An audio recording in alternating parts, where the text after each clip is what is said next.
नमस्कार दर्शकों, आपके साथ मैं हूं पूजा प्रमाणिक। दर्शकों, अंडमान को अद्वितीय प्राकृतिक सुंदरता, समृद्ध इतिहास और अनूठा संस्कृति का वरदान मिला है, जो अंडमान को पर्यटन के अनुकूल बनाता है।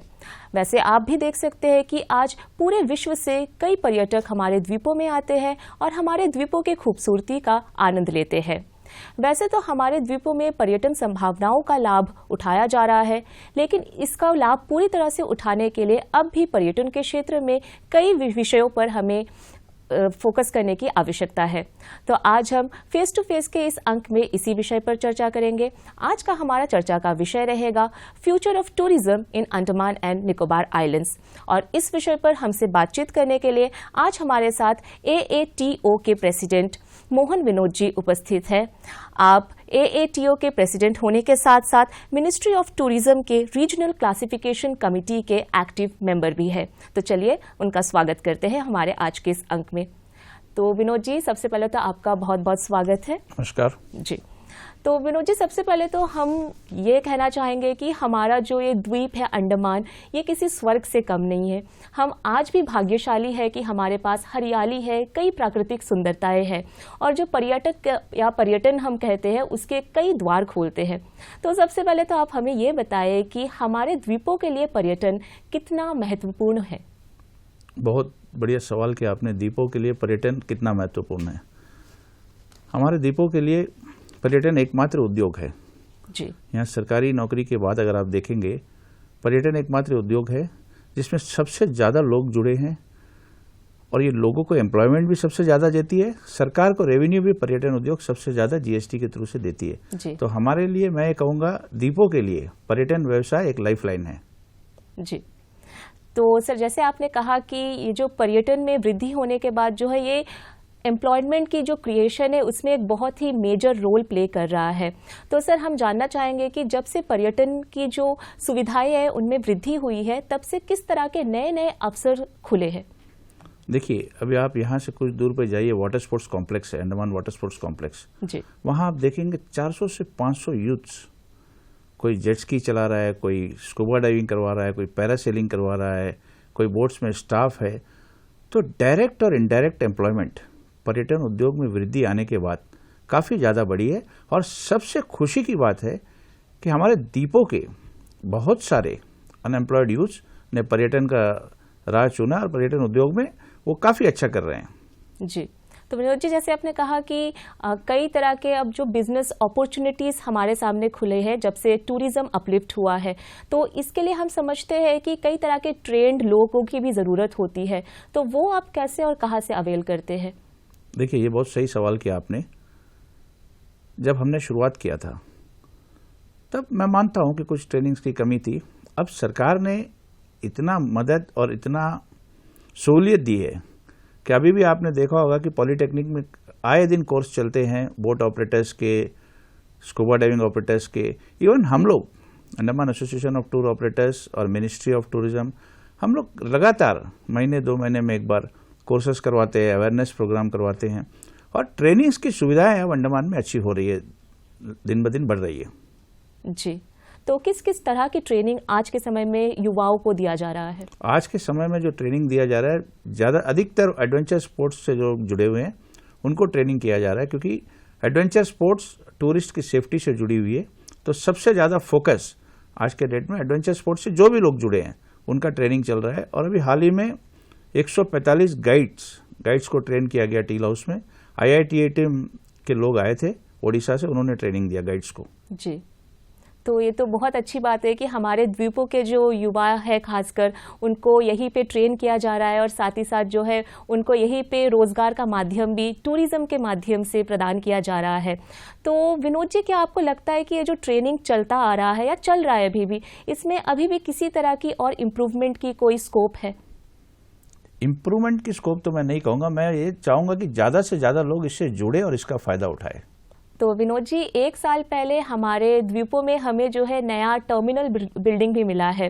तो हम ये भी जानना चाहेंगे कि इस नए टर्मिनल के मिलने से अब पर्यटन में या पर्यटन की जो भी फैसिलिटीज़ है उसमें किस तरह की अभी वृद्धि हुई है या फिर किस तरह की आप अंतर देख पा रहे हैं? हाल ही में जुलाई 21 को इसका 1 साल पूरा हुआ। जी। एक कार्यक्रम हुआ देखिए, ये एयरपोर्ट के आने से इसकी जो कैपेसिटी है और इसकी जो सुविधाएं हैं, ये धीरे धीरे अभी उनका टेस्टिंग होना है। अभी अंतर्राष्ट्रीय अगर आपका फ्लाइट्स आना है तो आपको उसमें कस्टम्स चाहिए, उसमें आपको नाइट लैंडिंग फैसिलिटीज़ चाहिए, ILS फैसिलिटी, एक एक करके अभी वो लोग इस 1 वर्ष के दौरान उन्होंने अपना सारा कार्यक्रम पूरा कर लिया है। और हमें बहुत उम्मीद है कि ये एयरपोर्ट ये एक गेम चेंजर होगा पर्यटन उद्योग के लिए और यहाँ के लोगों के लिए भी। तो विनोद जी, हम देख पा रहे हैं कि नए टर्मिनल बिल्डिंग के खुलने के बाद कई तरह के अपॉर्चुनिटीज खुले हैं। अब जो है अंडमान सिर्फ भारत के साथ, मेनलैंड भारत के साथ ही नहीं बल्कि अंतर्राष्ट्रीय जो अदर कंट्रीज है उनके साथ भी जुड़ चुका है। लेकिन अगर हम बात करें हमारे द्वीपों में जो इंटर आइलैंड्स के साथ कनेक्टिविटी है वो अब भी कहीं ना कहीं पीछे ही है। तो इसके ऊपर क्या किया जा रहा है, प्रशासन की तरफ से इस विषय पर कितना ध्यान दिया जा रहा है? इसका जवाब मैं हाल ही में आप ही के न्यूज़ में देख रहा था। 2 दिन पहले ही प्रशासन और एयरपोर्ट अथॉरिटी ऑफ इंडिया इन्होंने एक एग्रीमेंट साइन किया है डिगलीपुर एयरपोर्ट के लिए। उड़ान स्कीम के तहत डिगलीपुर, कैम्बल बे और निकोबार में बहुत जल्द हम देखेंगे कि फ्लाइट्स का ऑपरेशन शुरू होगा।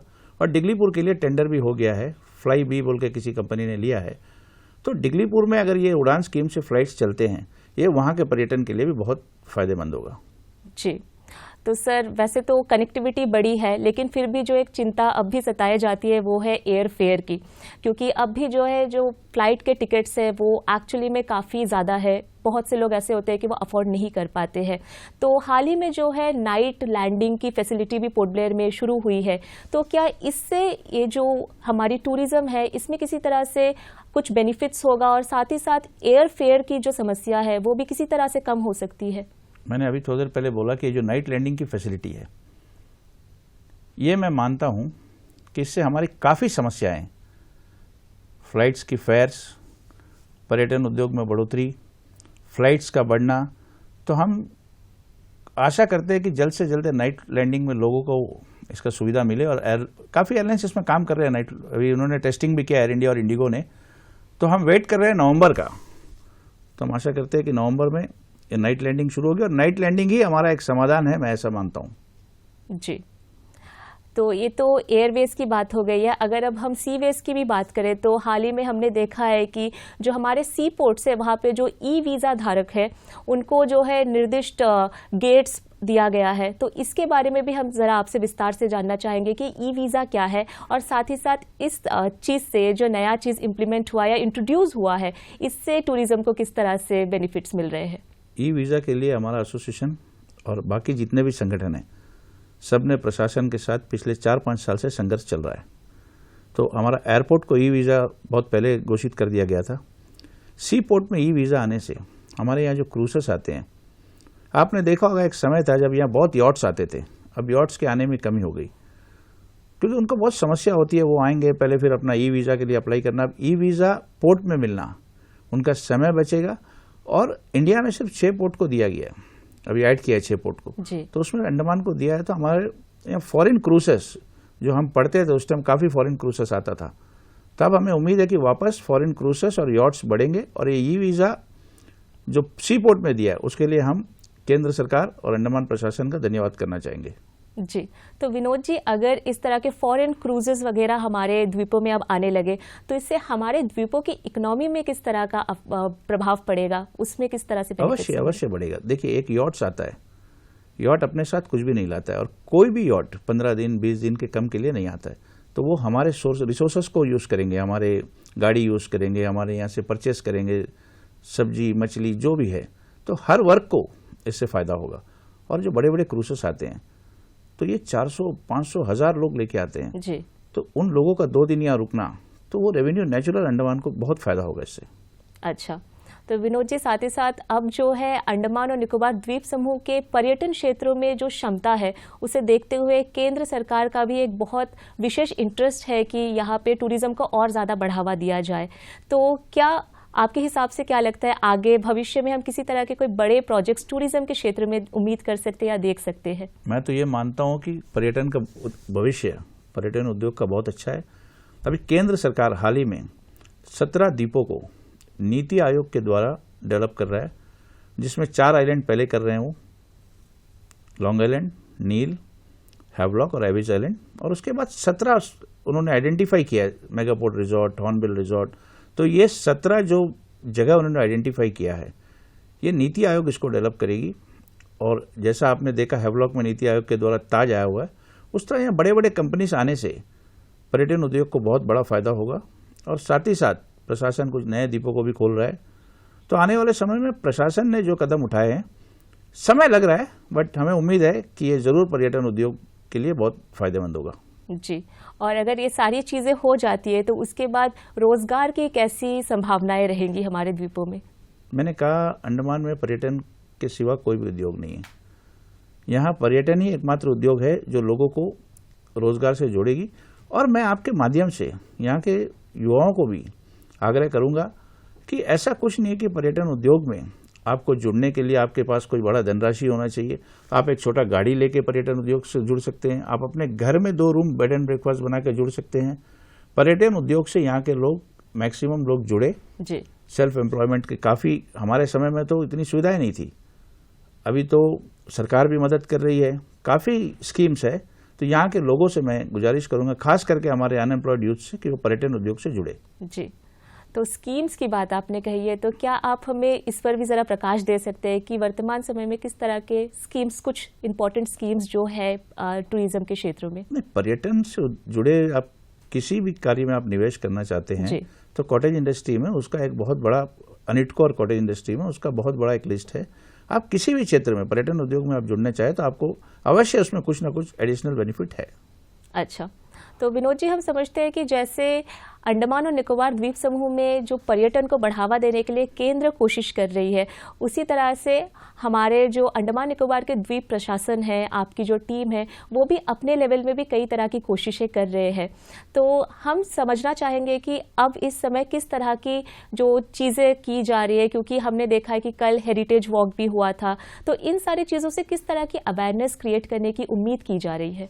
देखिए, जहाँ तक हेरिटेज वॉक है, ये पूरे विश्व में जो हमारी धरोहर है, ऐतिहासिक धरोहर, उसको बचाने की एक मुहिम है। केंद्र सरकार ने एक मुहिम चलाया है, विकास और विरासत जी। तो हम चाहते थे कि हम भी इसका एक पार्ट बने और कॉलेज के बच्चों को, आज के जो जनरेशन है, उनको बताए कि हमारे विरासत में क्या है। तो एक अवेयरनेस लाने के लिए हमने ये कैंप किया। और जहाँ तक पर्यटन उद्योग का है, अभी आपने हाल ही में देखा होगा, मुख्य सचिव के नेतृत्व में एक टीम थाईलैंड गई थी। वहाँ के पर्यटन उद्योग से, वहाँ के एयरलाइन उद्योग से हम लोग मिले। हम लोग एक 15 लोगों का डेलीगेशन था मुख्य सचिव जी के नेतृत्व में। उसके बाद Andaman association of tour operator ने 2 रोड शो किया हाल ही में, जिसमें मुख्य भूमि से 50 ट्रैवल एजेंट्स को मिनिस्ट्री ने भेजा। तो हमने उनको यहाँ की अपनी पूरी जो क्षमता हमारे पास पर्यटन में है जी, हमने उनको सब कुछ दिखाया। और हम उम्मीद करते हैं कि ये जो 50 लोग अपने जगह में जाएंगे, ये अंडमान का पब्लिसिटी करेंगे और अंडमान पर्यटन में इसका जरूर फायदा होगा जी। तो जैसे मैंने पहले ही कहा था कि अंडमान निकोबार एक ऐसा जगह है जहाँ पे हर तरह की समृद्धि उपलब्ध है। तो हेरिटेजेस की भी अगर हम बात करें तो कई तरह की हेरिटेज बिल्डिंग्स भी हमारे पास है। कुछ के बारे में हम जानते हैं, लेकिन ऐसे भी बहुत से बिल्डिंग्स है जिसके बारे में हम अब तक अवेयर नहीं है या प्रकाश में नहीं आई है।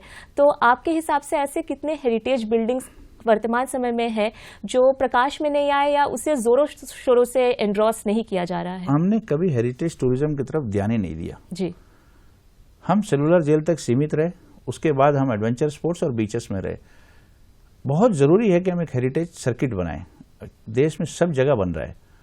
हम अगर छोटी से ही शुरुआत करें, चाटम में है, चाटम से वॉर मेमोरियल है, वहां से चाटम का जो ब्रिज है, cellular jail, Andaman club, Netaji club, clock tower, तो हमें एक सर्किट बनाना चाहिए और लोगों में इसको एक अवेयरनेस लाना चाहिए कि अंडमान में एक हेरिटेज टूरिज्म भी है।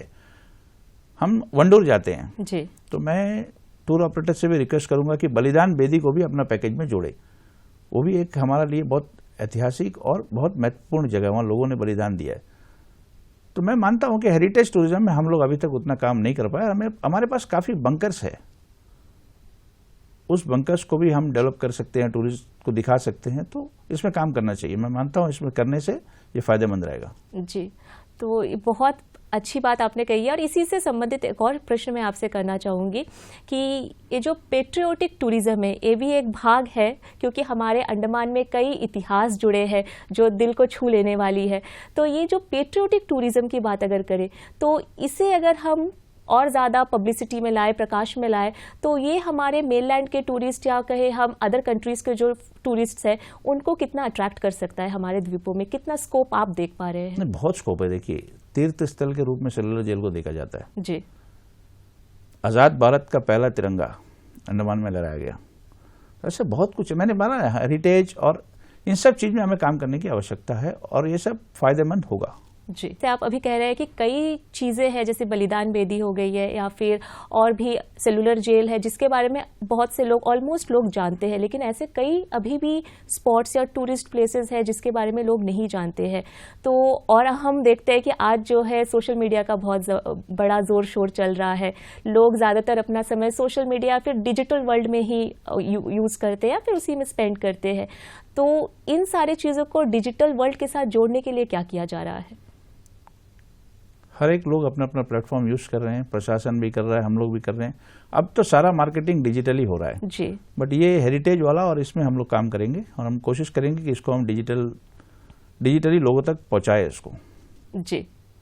साथ ही साथ विनोद जी, हमने देखा है कि कुछ दिन पहले ही हमने एंजॉय भी किया है जो मॉनसून फेस्टिवल हुआ था, तो हमने काफ़ी एंजॉय किया था उस फेस्टिवल को, लेकिन फिर भी मन में एक सवाल था कि ये किस तरह से हमारे द्वीपों में पर्यटन को बढ़ावा देगा। तो हम चाहते हैं कि आज आप वो भी हमें बताएं कि उस फेस्टिवल से हमारे द्वीपों में कितना लाभ हुआ है पर्यटन में। देखिए, आपने देखा होगा उस कार्विन्सको बीच में और मरीना पार्क में जी, हर दिन आपने टूरिस्ट को देखा होगा वहाँ। जी। लोगों के मन में एक परसेप्शन है कि अंडमान जो है मार्च से सितंबर तक नहीं जाना है, बारिश का मौसम है, ऑफ सीजन है। तो मैं टूरिज्म डिपार्टमेंट का धन्यवाद दूंगा कि उन्होंने इस बारे में सोचा।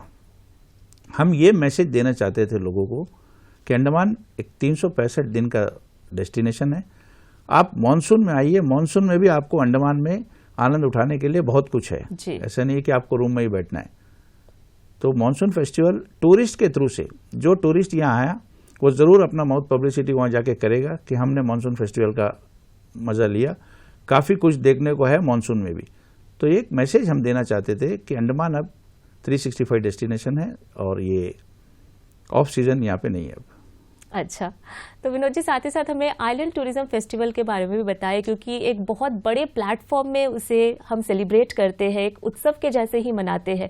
तो उसका कितना इम्पैक्ट होता है अगर हम नेशनल और इंटरनेशनल लेवल में बात करें तो? देखिए, सच बोलूँ तो नेशनल लेवल में अभी कुछ लोगों के दिमाग में जा रहा है आइलैंड टूरिज्म फेस्टिवल पिछले बार जो हुआ जी, ये लोगों तक हमने मैसेज पहुंचाया। या आपको अपना पैकेज में, अपना आइटनरी में फेस्टिवल्स को डालना पड़ेगा टूर ऑपरेटर को।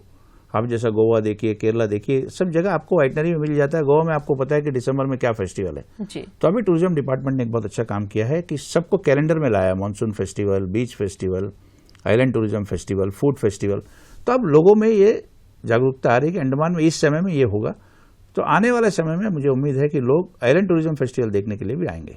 जी, तो विनोद जी, ये तो बात हो गई कि जो टूरिज्म को अगर हम हमारे द्वीपों में बढ़ाते हैं तो किस तरह से रोजगार में सृजन होता है, और साथ ही साथ इनडायरेक्टली और डायरेक्टली हमारे जो द्वीपवासी है उनको किस तरह से सुविधाएं प्राप्त होती है या फिर बेनिफिट होते हैं।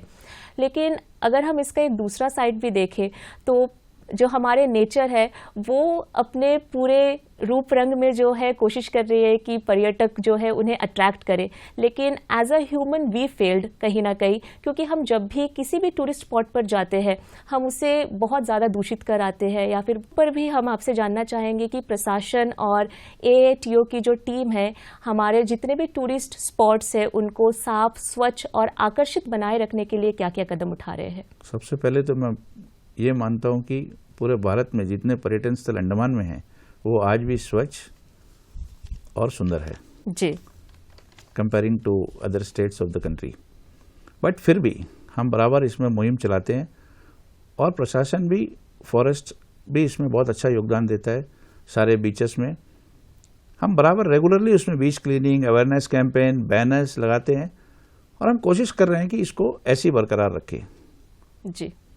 तो इस तरह की जो हमारे प्राकृतिक सुंदरता को मेंटेन करने की अगर हम पहल की बात करें तो हमने अभी 2 दिन पहले ही देखा है कि सिक्किम की जो सरकार है उन्होंने जितने भी टूरिस्ट व्हीकल्स है उनमें बिन बैग या फिर जो वेस्ट के लिए किसी तरह का बैग रखना अनिवार्य कर दिया है। तो इसका उद्देश्य कहीं ना कहीं ये है कि जो प्राकृतिक सुंदरता है राज्य की उसको संरक्षित किया जा सके और सस्टेनेबल डेवलपमेंट को और बढ़ावा दिया जाए। तो अगर ऐसे किसी मॉडल की बात हम हमारे द्वीपों में करें तो क्या ऐसे कोई नियम हमारे द्वीपों में भी है? मैं सबसे पहले आपका धन्यवाद देना चाहूँगा ये हमारे संज्ञान में लाने के लिए जी। और मैं आपको आश्वासन दिलाता हूँ कि जल्द इसका इम्प्लीमेंटेशन अंडमान में भी होगा। जी।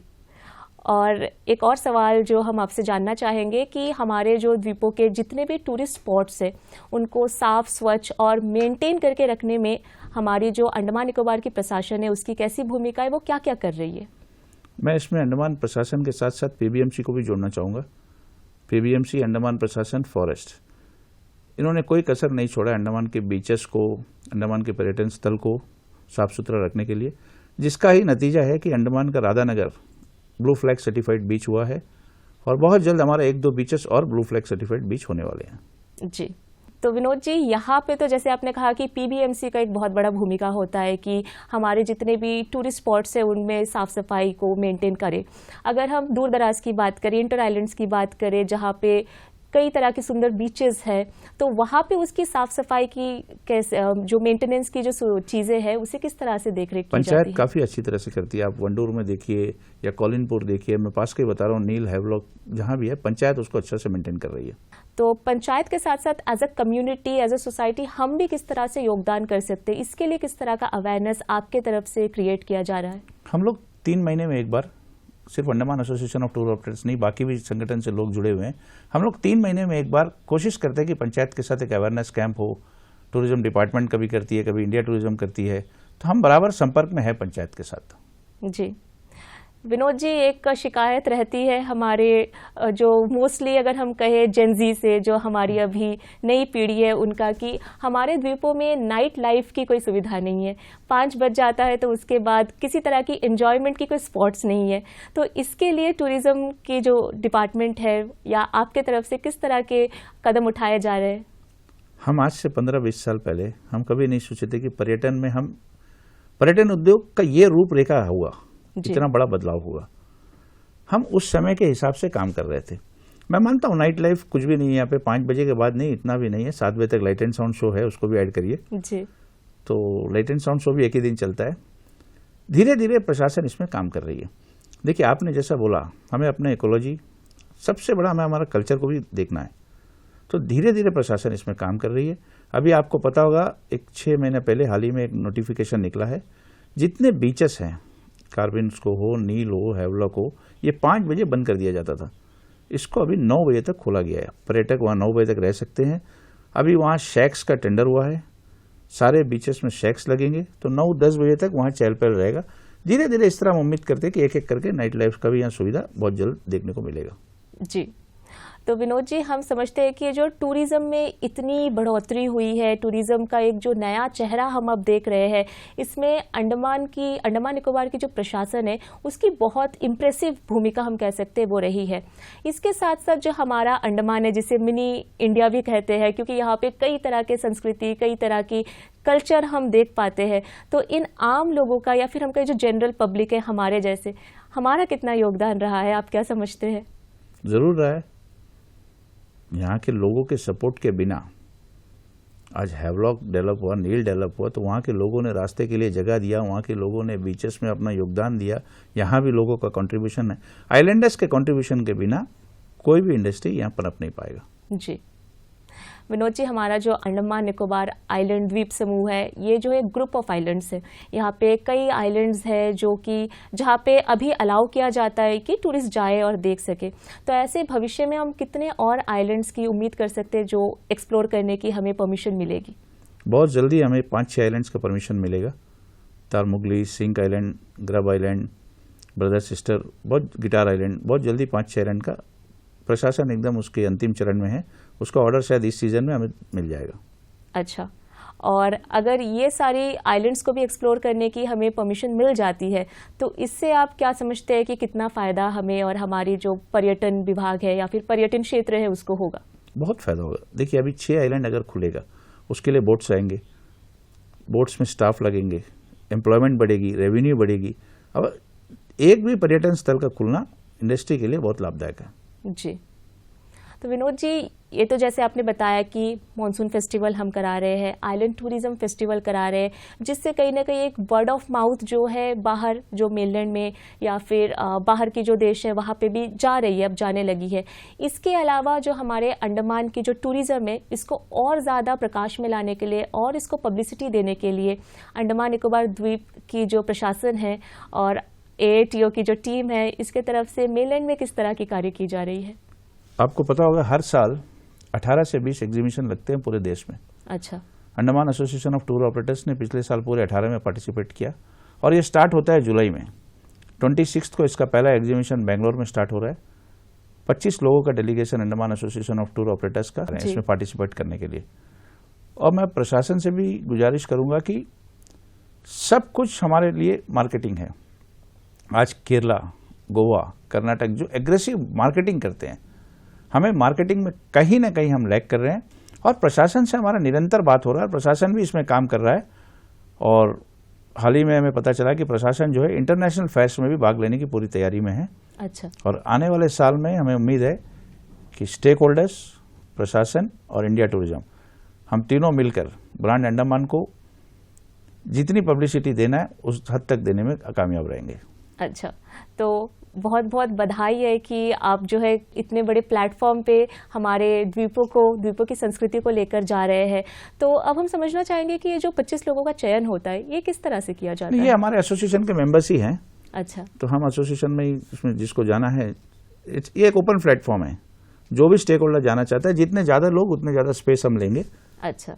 तो ये एक मार्केटिंग प्लेटफॉर्म है, सब अपना अपना बिजनेस को वहाँ मार्केटिंग कर सकते हैं।